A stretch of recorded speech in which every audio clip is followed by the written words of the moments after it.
Oi, olha, hoje a gente vai mergulhar numa análise bem potente do conto do Barba Azul. A fonte é Mulheres que Correm com os Lobos, da Clarissa Pinkola Estés.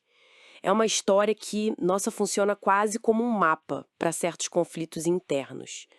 A nossa conversa aqui vai ser para entender como essa narrativa antiga mostra, sabe, essa tensão entre a nossa intuição, que ela representa como uma chave muito especial, e aquilo que a Estés chama de predador interno, que é o próprio Barba Azul. O foco mesmo é em como a gente identifica e talvez até rompa certos contratos tóxicos que, tipo, nos prendem pelo medo. Medo de ver a verdade.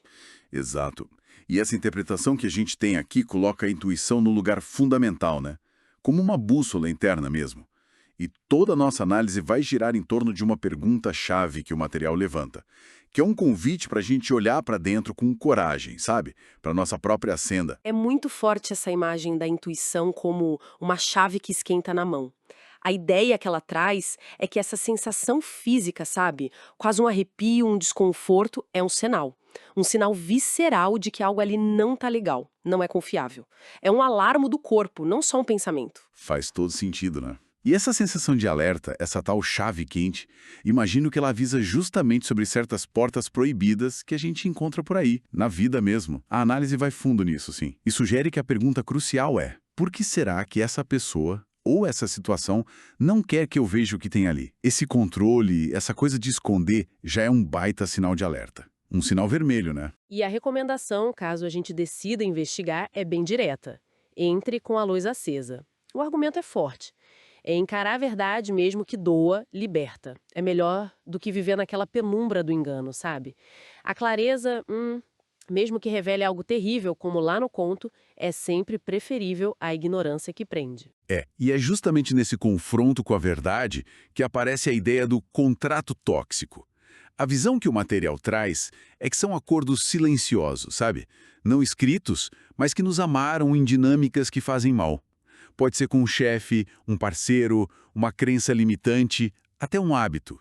São tipo correntes invisíveis que ligam a gente ao nosso Barba Azul particular. E a ação sugerida para lidar com isso é bem simbólica, mas nossa potente. Identificar esses contratos, talvez dar nome a eles, escrever mesmo, para depois conscientemente destruir. Rasgar, queimar, jogar fora. Um ritual de libertação. E aí, isso nos leva direto para o coração da reflexão proposta, né? A pergunta que amarra tudo e nos joga na nossa própria trilha de autoconhecimento. Que contrato tóxico eu ainda mantenho por medo de ver a verdade? Essa pergunta não é fácil, não. Ela desafia a gente a olhar não só para fora, mas para dentro, para o medo. O medo que impede a gente de usar a chave e acender a nossa luz. Muitas vezes é o medo do que a gente vai achar que segura o contrato, entende? Nossa, é um ponto crucial mesmo, porque ignorar a chave que esquenta, a nossa intuição, é como entregar as chaves da nossa casa interna para esse predador.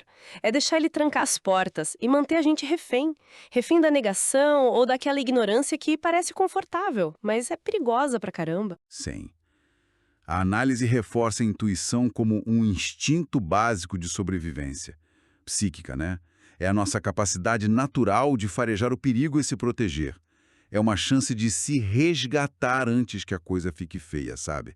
Antes que o predador tranque a porta de vez. Então, pra gente resumir o essencial que a gente tira dessa análise, tem um chamado muito forte para a gente escutar nossa intuição, essa chave quente, como um sistema de alarme vital mesmo, e tão importante quanto um convite para a gente investigar com coragem quais amarras, quais contratos tóxicos a gente continua segurando por medo.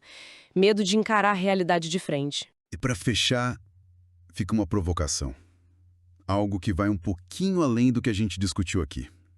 Será que o maior desafio não é só identificar os contratos com o mundo lá fora, mas perceber como o nosso próprio medo da verdade nos transforma, às vezes, em nossos próprios carcereiros, mantendo certas portas internas bem trancadas pelo receio do que tem lá? A questão que fica é: o que será que pode florescer de verdade?